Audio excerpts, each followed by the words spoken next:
PS പ്രശാന്തിന്റെ പ്രതികരണം കാണാം നമുക്ക്.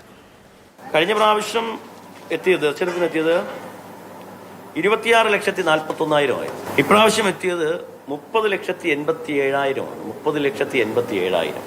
അതായത് കഴിഞ്ഞ പ്രാവശ്യത്തേക്കാൾ 4,45,000 പേർ നാളിതുവരെ. ഇന്നലെ 30 ദിവസം പൂർത്തിയാകുമ്പോൾ 4,45,000 പേർ അധികമായി എത്തി. സോണൽ കൃഷ്ണ വിവരങ്ങളുമായി നമ്മളോടൊപ്പം ചേരുന്നുണ്ട്.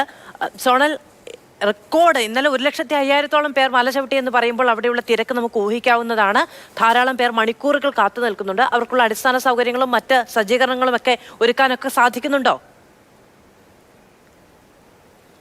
തീർച്ചയായിട്ടും ഈ മണ്ഡല മകരവിളക്ക് തീർത്ഥാടന കാലത്ത് റെക്കോർഡ് ഇട്ട ദിവസമായിരുന്നു ഇന്നലെ. ഏകദേശം 1,06,000-ലധികം ഭക്തർ സന്നിധാനത്തെത്തി അയ്യപ്പനെ കാണുന്ന സാഹചര്യമുണ്ടായി. ഇന്ന് രാവിലത്തെ കണക്കുകൾ പരിശോധിച്ചാൽ ഒരു പക്ഷേ ഇന്നലത്തെ റെക്കോർഡ് ഇന്ന് മറികടക്കാൻ സാധ്യതയുണ്ട് എന്നുള്ളതാണ് ഏറ്റവും പ്രധാനപ്പെട്ട കാര്യം. അതിനിടയിലാണ് അത്തരത്തിൽ ദേവസ്വം പ്രസിഡന്റ് തന്നെ ഈ കണക്കുകളിലെ ഒരു വെളിപ്പെടുത്തൽ നടത്തിയിരിക്കുന്നത്. അതായത് മണ്ഡല മകരവിളക്ക് തീർത്ഥാടനം തുടങ്ങി 39 ദിവസം പൂർത്തിയാകുമ്പോൾ കണക്കുകൾ പരിശോധിച്ചാൽ ഏകദേശം 30,87,000-ലധികം ഭക്തർ സന്നിധാനത്തെത്തി എന്നുള്ളത്. കഴിഞ്ഞ വർഷം ഈ സമയം 26,41,000-ലധികം ഭക്തരായിരുന്നു ഈ സമയത്ത് എത്തിയത്. അതായത് 4,45,000-ലധികം ഭക്തരുടെ വർധനവ് ഈ ചെറിയ അളവിൽ തന്നെ ഉണ്ടായിട്ടുണ്ട് എന്നുള്ളതാണ്. വരുമാനത്തിലും സമാന രീതിയിൽ വലിയ വർധനവ് ഉണ്ടായിട്ടുണ്ട് എന്നുകൂടി ദേവസ്വം പ്രസിഡന്റ് വ്യക്തമാക്കുന്നുണ്ട്. എന്തായാലും പമ്പ മുതൽ വലിയ ക്രമീകരണങ്ങൾ ഏർപ്പെടുത്തിയിട്ടുണ്ട്. അതായത് സംഘമായി മാത്രമാണ് ഭക്തരെ സന്നിധാനത്തേക്ക് വിടുന്നത്. മരക്കൂട്ടം മുതൽ കൃത്യമായ നിയന്ത്രണമുണ്ട്.